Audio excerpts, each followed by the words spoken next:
সহজ পদ্ধতিতে আজকে নারিকেলের চিড়া তৈরি করে দেখাবো। আশা করছি আজকের রেসিপিটা আপনাদের কাছে অনেক অনেক ভালো লাগবে। আসসালামু আলাইকুম, welcome back to my channel. আমার চ্যানেলে নতুন আরেকটি ভিডিও নিয়ে চলে আসলাম। আশা করছি যে যেখান থেকে আমার ভিডিওগুলি দেখছেন সবাই অনেক ভালো আছেন, সুস্থ আছেন। আমি আলহামদুলিল্লাহ আপনাদের সকলের দোয়া এবং আল্লাহর রহমতে অনেক অনেক ভালো আছি। নারিকেলের চিড়া বানানোর জন্য এখানে আমি 2টি নারিকেল ছুলিয়ে নিয়েছি। উপরে যে কুসাটা সেটা ভালোভাবে পরিষ্কার করে নিয়েছি। সেটা কিভাবে সহজ পদ্ধতিতে পরিষ্কার করা যায় সেই ভিডিওটা অলরেডি আমি আপলোড করে দিয়েছি, চাইলে ওই ভিডিওটা আপনারা দেখে নিতে পারেন। 2টি নারিকেল আমি ভালোভাবে স্লাইস করে কেটে নিচ্ছি ছোট ছোট করে। চিড়া যেরকম ছোট হয় এরকম লম্বা করে রাখতে পারবেন অথবা ছোটো করে নিতে পারবেন। প্রথমে মাপ করে লম্বা লম্বা করে কেটে নিচ্ছে, তাহলে আমার গ্রেটের সাহায্যে হোক আর বটির সাহায্যে হোক কাটতে সুবিধা হবে। সেই জন্য প্রথমে লম্বা করে আমি এরকম কেটে নিচ্ছি।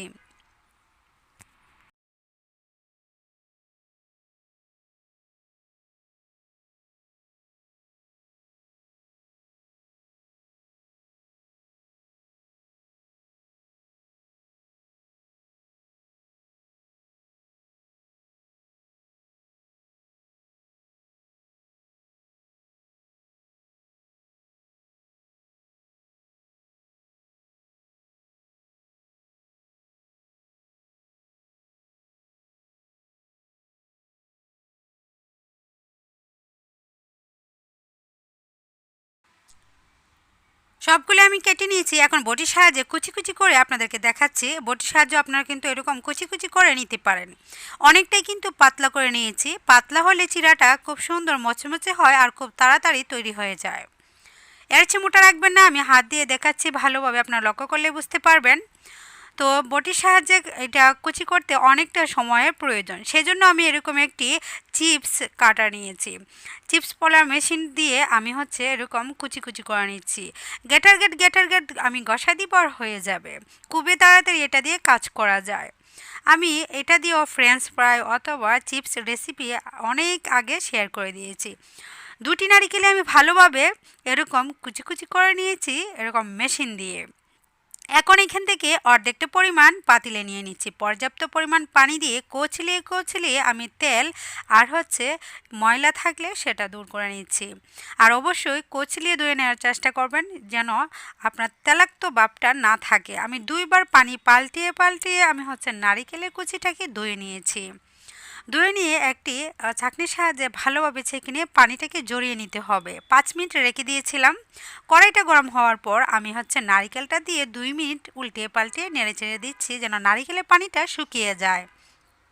পারফেক্টভাবে যদি আপনি নারিকেলের চিড়া তৈরি করতে চান সেক্ষেত্রে আমার রেসিপিটা আপনি ফলো করতে পারেন। খুব সুন্দর মচমচে এবং খেতে দারুণ হবে এরকম নারিকেলের চিড়া যদি আপনি তৈরি করে নেবে। ফ্লেভারের জন্য 2টি তেজপাতা দিয়েছি। এইখানে 3 কাপ পরিমাণ নারিকেলের কুচি আছে, সেজন্য আমি এখানে 2 কাপ পরিমাণ চিনি দিব। মাপ হবে যদি 6 কাপ হয়, আমি যে কাপ দিয়ে চিনি দিচ্ছি সেই কাপ দিয়ে 3 কাপ নারিকেল এখানে আছে, তাই 2 কাপ আমি চিনি দিব। যদি 6 কাপ হয় আপনি যেই জিনিসটা দিয়ে মেপে দিবেন সেই ক্ষেত্রে আপনি যদি 6 কাপ হয় 4 কাপ চিনি দিবেন, তাহলে দেখবেন পারফেক্ট চিড়া তৈরি হয়ে যাবে। বেশিও হবে না কমও হবে না, মচমচে হবে, দেখতেও ভালো লাগবে, খেতেও অসম্ভব সুস্বাদু হবে। দেখুন এখানে কোনো পানি দিই নেই, চিনিটা আস্তে আস্তে গলে যাচ্ছে আর পানি পরিণত হয়ে যাচ্ছে। আস্তে আস্তে শিরা হবে, শিরা থেকে এটা আস্তে আস্তে ঘন হতে হতে মচমচে ভাব নিয়ে আসবে। 5 মিনিট উল্টে পাল্টে আমি নেড়ে ছেড়ে দেওয়ার পর অনেকটাই দেখুন শুকিয়ে মচমচে কাঠ হয়ে গিয়েছে। এটা যখন একেবারে ঠান্ডা হবে আমি একটি প্লাস্টিকের বয়মে ভরে রাখবো। এরকম চিড়া তৈরি করে দেশে অথবা দেশের বাহিরে আপনি আপনার প্রিয়জনের জন্য তৈরি করে পাঠাতে পারেন। এটি সংরক্ষণ করা যাবে 2 থেকে 3 মাস অনায়াসে, নষ্ট হবে না।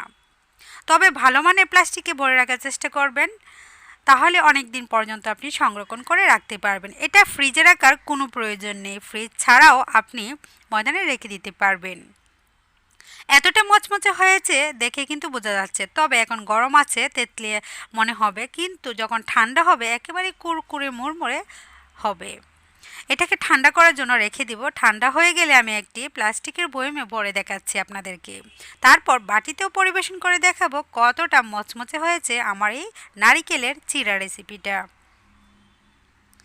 একেবারে কমপ্লিট হয়ে গেল আমার নারিকেলের চিরা। আশা করছি আমার আজকের ভিডিওটি দেখার পর আপনাদের কাছে অনেক ভালো লাগবে এবং যারা চিরা খেতে পছন্দ করেন নারিকেলের, আশা করছি আমার মতো করে ট্রাই করবেন। ঠান্ডা হওয়ার পর আমি একটি বয়মে ভরে রেখেছিলাম। আমি একটু ভেঙে ভেঙে দেখাচ্ছি, দেখুন কতটা মচমচে হয়ে আছে। এভাবে স্পষ্ট বোঝা যাচ্ছে না, আমি একটু বাটিতে ঢেলে আপনাদেরকে দেখাচ্ছি। দেখুন কতটা সুন্দরভাবে মচমচে হয়ে চিরাটা তৈরি করে নিয়েছি, খুব অল্প সময়ে অল্প করেছি। এইখানে ফ্লেভারের জন্য শুধু 2টা তেজপাতা দিয়েছি, আর কিছুই দেইনি, আর চিনি দিয়েছি। দেখলেন তো খুব সহজেই তৈরি করা যায়। আল্লাহ হাফেজ।